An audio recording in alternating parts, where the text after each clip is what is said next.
If you have a sedentary job, or you just can't be bothered to exercise, then you may be reducing the quality of your sleep. If you didn't already know, the human body repairs and recovers itself when it goes to sleep. So, if there's nothing to recover when you're trying to sleep, then you may be disrupting the body's sleep cycle. Just by going for a run or a swim can make for a deeper and more restful sleep. However, make note of the timing of your exercise, as exercising too close to your bedtime might make you too energized to actually fall asleep. So, next time you're thinking of taking the lift or the elevator, maybe take the stairs instead.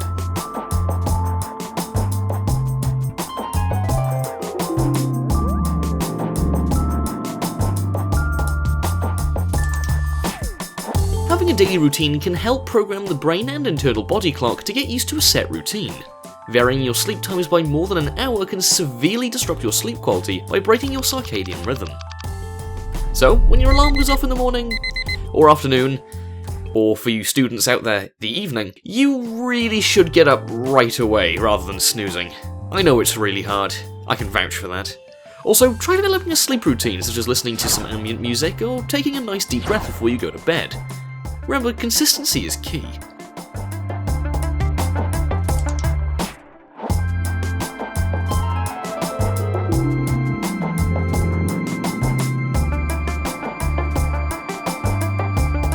Eating is actually a big factor when it comes to a good night's sleep. A full stomach may disrupt your sleep, as the heavier the meal, the longer it will take for digestion to take place. The opposite, however, also applies. Don't go to bed on an empty stomach, because a completely empty stomach may interfere with your sleeping patterns just as much as a full stomach. High-protein foods like turkey, yogurt, tuna, and peanuts contain tryptophan, which can help the body produce serotonin in order to relax. Limiting how much you drink before bedtime is also a good idea, because let's face it, you don't want to be making a lot of late-night trips to the toilet. And my last tip about moderating your diet is to avoid nicotine and caffeine, as the stimulating effects of nicotine and caffeine take hours to wear off and can mess up your quality of sleep dramatically.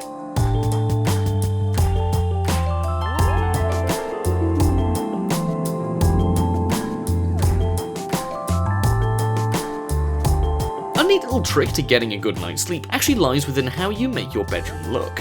Your bedroom should be a relaxing environment. Also, your bedroom ideally needs to be dark, quiet, tidy, and kept at a temperature between 18 degrees Celsius and 24 degrees Celsius. If you find that you're sweating or freezing, you will not sleep well. Consider fitting some thick curtains if you don't already have any, and if you're disturbed by noise, consider investing in double glazing, or for a cheaper alternative, just use earplugs. It is also worth mentioning that TVs and other electronic gadgets, light, noise, and a bad mattress or bed are all factors that contribute to a bad night's sleep. I'm not saying you should get rid of them, I'm just making sure you're all aware. The final note to take is to keep your bedroom solely for sleep. And sex. Unlike most vigorous physical activity, sex makes us sleepy.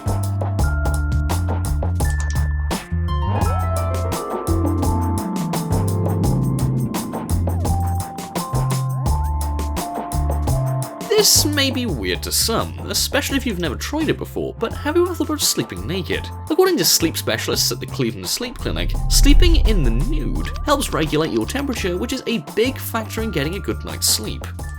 If you prefer to wear pajamas because they're more comfortable, loose cotton pajamas are the best, as they tend to be easier to breathe out of than other fabrics. A tip is to sleep with your arms and head out from under the bed sheets, unless the room is very cold. And don't neglect your feet. Cold feet can keep you awake. Finally, change sleeping positions. This can make a big difference in the quality of your sleep. Keep your body in a midline position, where both your head and neck are kept roughly straight. And don't sleep on your stomach, as this may lead to aches and pains.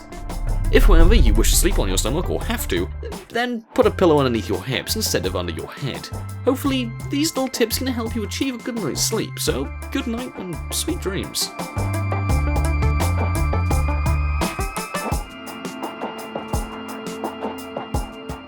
Thank you so much for watching. If you did enjoy the video, then please be sure to hit that like button and maybe even share the video too. Also, let us know your thoughts in the comment section below, as well as what you'd like to see next. And why not subscribe to the channel if you haven't already? Lastly, to those of you who are in the notification squad, we salute you.